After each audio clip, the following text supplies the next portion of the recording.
Hello, this is Nita, and I'm here to talk about ways to introduce our patrons to a few of the extras that Bibliocommons has to offer. I know that many of you are already familiar with how to search in the system, using the advanced search or the regular pull-down keyword title author search. But other things that I think we need to be aware of when setting up our new patrons are things over here in this My Settings window. Here are areas like Suggest a Purchase, if they have a book that they can't find in the system and would like to have it. Also, Borrowing History. This button is defaulted at the off position. So if they want to keep track of what they have borrowed in the past, it's important to turn this on and save those changes. Another interesting feature that I think is really helpful is the pause button.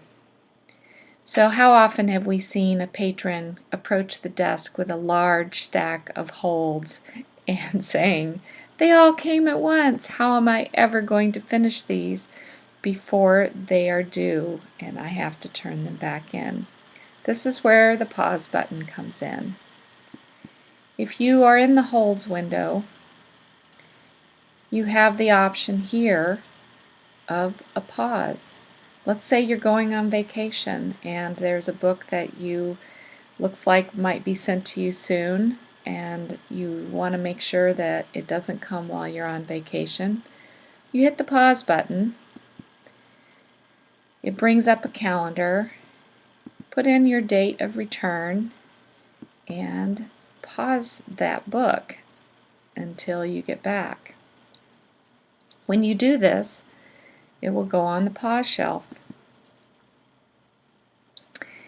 Now, you can also sort your pause shelf by position. Even if you are number 1 on the list, this book will not be sent to you until either this date or until you resume this hold. So in this way, it is easy to organize and keep track of your holds. Okay, another great feature are your shelves and the social media aspect that comes with them. So the social media aspect is under Profile. You have an option here to create a little bio of yourself. You could also connect a website, a blog, your Twitter account, list areas of interest, and even personalize your rating scale. So on the shelves, there are 3 shelves available to our patrons. There's Completed, In Progress, and For Later. The way I use the For Later button and shelf is when what happens in our family is that I check out a bunch of movies. No one really wants to see them at the time. They sit until it's time to return them. But I still want to see this movie at some time. So I place it on my For Later shelf. That way I can keep track of movies that I want to see, that I know that I want to see, and I can go and see, like this one says it's available at my preferred location. So I could just go pick it up at the library. The Completed shelf gives lots of options for interaction. You have the rating. You read a book and say, "Oh, I love that, especially this quote," and you enter a quote that you can save and remind yourself what you like so much about the book. You can also tag things. Tagging is really cool because it offers the benefit of letting other people know the sort of things things about that particular item. Those tags show up here on each. So you can see other people have used that disability child tag. Sometimes a tag, searching by tags, is really good. Let's search for sci-fi. And what you end up with are all of the things that people have tagged under sci-fi. So if we tag with abandon, we are going to help everybody. Another thing are lists. We can search by lists, and we get genre lists or recommendation guides from people all over the world.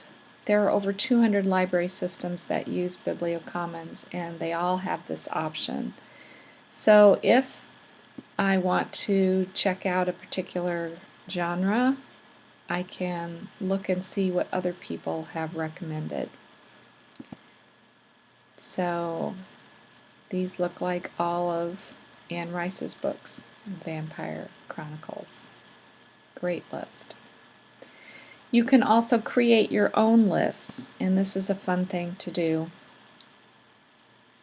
I've created a couple here. One is food movies.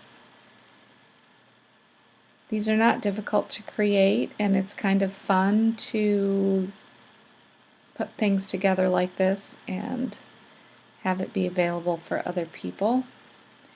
So if you want to create a list, you go to your list site, create new list. Let's say I want to do a genre guide, and I'm going to do dystopic sci-fi. Let's say dystopian sci-fi, they like that better.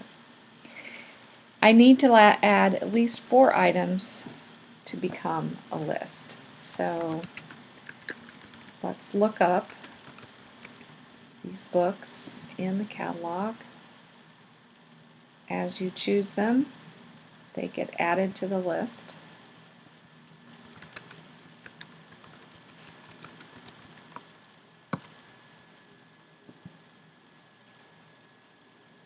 You also have the option of adding a comment or a little review about the item.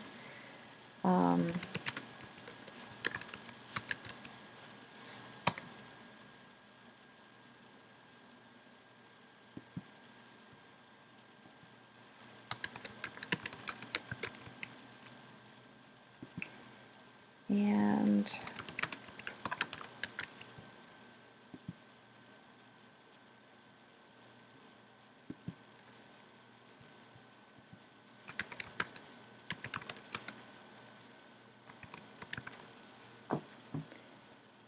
there is my list.